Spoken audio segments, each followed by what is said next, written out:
Hello fifth class. तो आज हम जीके में नेक्स्ट चैप्टर 17 चैप्टर देख रहे हैं, जिसका नाम है वर्ल्ड्स वंडर्स, मतलब दुनिया के आश्चर्यों के बारे में पढ़ेंगे इसमें हम। तो चलिए शुरू करते हैं। The world has gifted many wonderful wonders, but the most popular are the ancient wonders of the world. कि वैसे तो इस दुनिया में बहुत ही वंडरफुल वंडर्स है, बहुत ही आश्चर्यजनक चीजें हैं यहाँ पर, लेकिन कुछ पॉपुलर वंडर जो है ना वो बहुत ही पुराने हैं इस दुनिया में।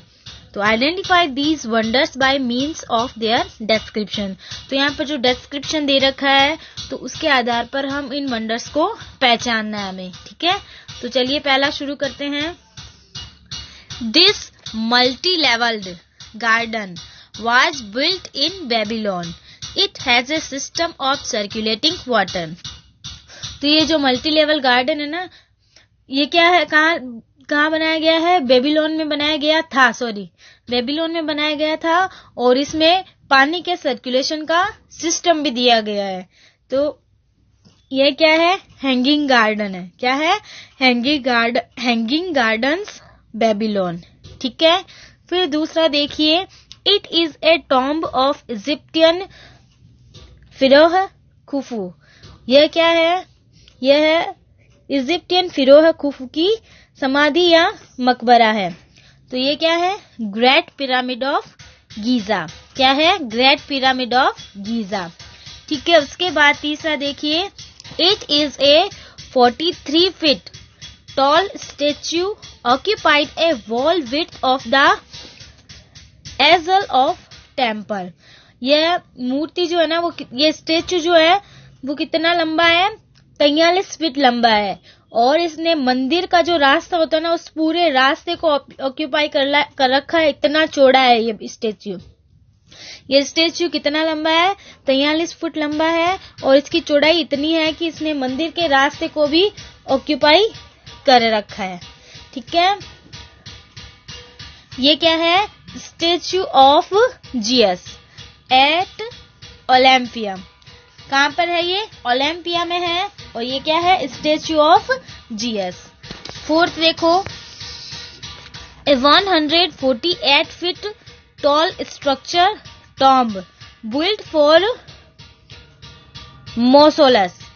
तो यह क्या है? 148 फीट मकबरे की संरचना है, जो कि मौसोलस के लिए बनाई गई थी। तो ये क्या है? Mausoleum at Halicarnassus. ये क्या है? मौसोलियम है, और ये कहाँ है? हेलिकॉर्नेसस में। पांचवा देखो, ए 440 feet tall structure made on an island. यह क्या है? 440 फीट लंबी स्ट्रक्चर है, जो कि आइलैंड में बनाई गई है। ये क्या है? लाइट हाउस, और ये कहाँ पर है? अलेक्जेंड्रिया में। लाइट हाउस, और वो भी कहाँ पर है? अलेक्जेंड्रिया में। 6 देखो, a giant statue of the Greek god Helios. It is 110 feet tall. तो ये बहुत ही बड़ा स्टेच्यू है, वो भी किसका? ग्रीक गॉड, मतलब ग्रीक के देवता हेलियोस का स्टेच्यू है, और ये कितना लंबा है? 110 फीट लंबा है। तो ये क्या है? कोलोसस, और ये कहाँ पर है? रोड्स में। कोलोसस, और ये कहाँ है? रोड्स में। फिर है लास्ट 7 देखते हैं, a temple dedicated to Greek goddess Artemis completed in 120 years. तो एक ऐसा टेम्पल जो कि ग्रीक की देवी आर्टेमिस को डेडिकेट किया गया है, और इसको बनाने में 120 साल लगे थे। तो ये क्या है? Temple of Artemis eight Ephesus, और ये क्या है? टेम्पल ऑफ आर्टेसिस है, और ये कहाँ है? एफिसस में, ठीक है।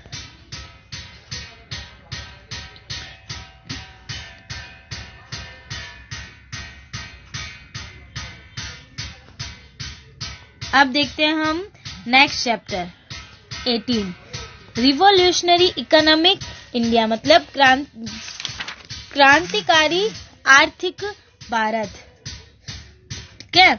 तो पढ़ते हैं, the progress of a nation depends on its ability to exploit its available resources and source to the optimum level. तो कोई भी देश प्रोग्रेस करता है, ये उस पर डिपेंड करता है कि उसके पास जितने भी अवेलेबल रिसोर्सेज है वो उसका उचित लाभ कैसे उठाता है ना, उसको कैसे, उसका लाभ कैसे उठाता है और एक ऑप्टिमम लेवल पर उस सोर्स को क्या करता है, यूज में लेता है, उस पर डिपेंड करता है। India too has attempt in this field, और भारत भी इसी दौड़ में लगा हुआ है। Some important economic revolutions have taken place, तो कुछ इम्पोर्टेंट आर्थिक रिवोल्यूशन जो है यहाँ पर आए हैं, तो वो है गिवन आर सम टिप्स, तो यहाँ पर कुछ टिप्स दिए गए हैं, आपको उन रिवोल्यूशंस को पहचानना है। पहला देखो, the scientific use of cultivation HYV seeds resulted in making India self sufficient in food production. तो ये खेती में साइंटिफिक यूज हुआ है और उसमें क्या हुआ है, HYV इन सीड का इस्तेमाल किया गया और रिजल्ट ये हुआ कि भारत जो है वो फूड प्रोडक्शन में सेल्फ सफिशिएंट बन गया है। मतलब फूड प्रोडक्शन करने में वो अपने आप में क्या बन गया है कि देश में जितना चाहिए होता है ना, उतना वो पर्याप्त मात्रा में फूड प्रोडक्शन करने में सफल हो गया है। It was witnessed in Punjab, Haryana and west Uttar Pradesh, और इसके गवाह है पंजाब, हरियाणा और वेस्ट उत्तर प्रदेश है। इट इज नोन एज, और यह जाना जाता है ग्रीन रिवोल्यूशन। खेतीबाड़ी में हुआ है ना रिवोल्यूशन, तो खेतीबाड़ी हरे होते हैं ना पेड़ पौधे, फसल कैसी होती है, पहले तो हरी आएगी ना, तो इसीलिए ये कौन सा रिवोल्यूशन है, ग्रीन रिवोल्यूशन के नाम से जाना जाता है। दूसरा है, the milk production boosted up under the able guidance of doctor Verghese Kurien.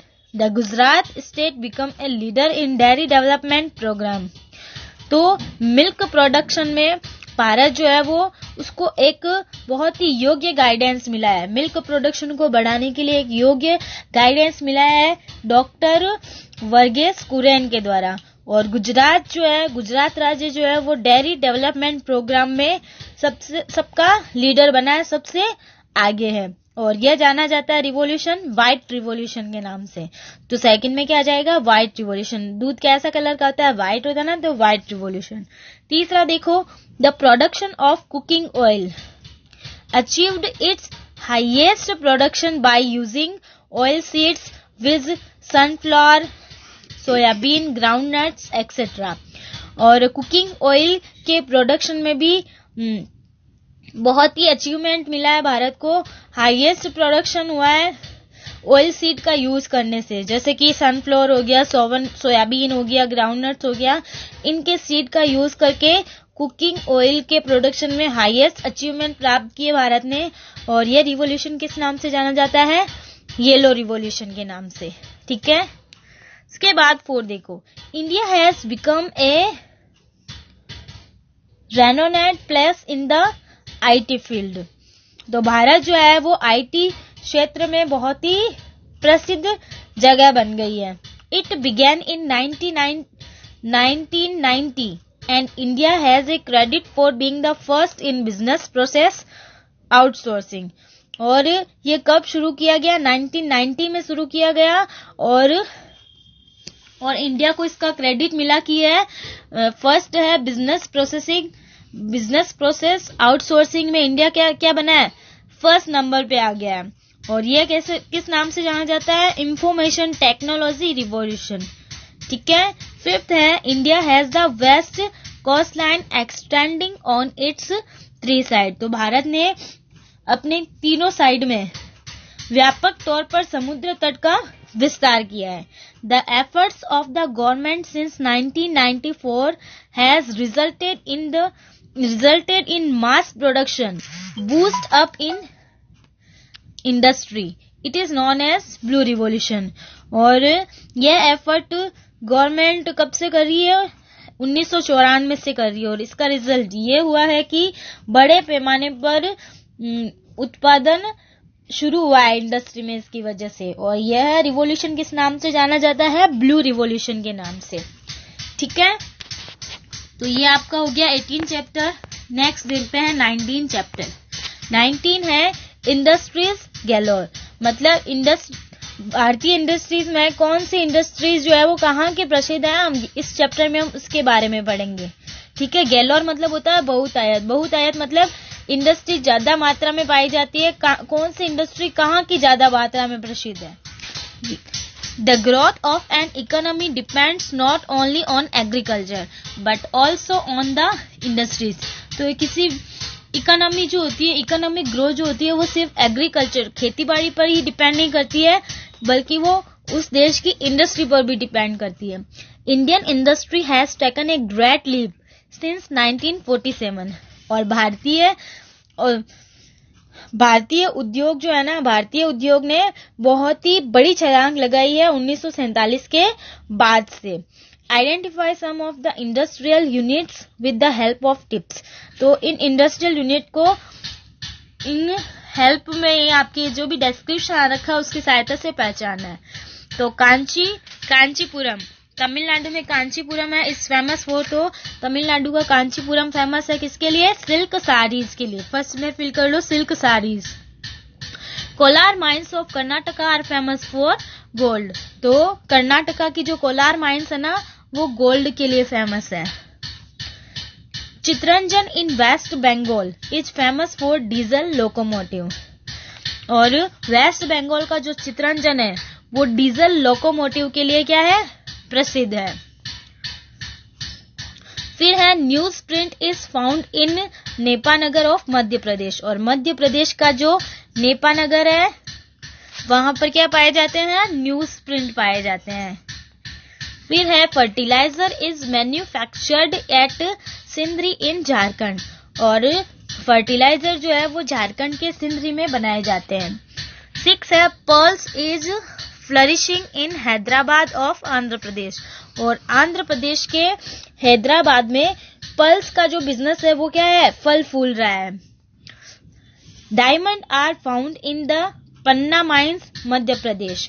और मध्य प्रदेश की जो पन्ना माइंस है वहां पर डायमंड पाया जाता है। Coal mines are found in Jharia of Jharkhand. और झारखंड का झारिया जो है वहां पर कोल माइंस पाई जाती है।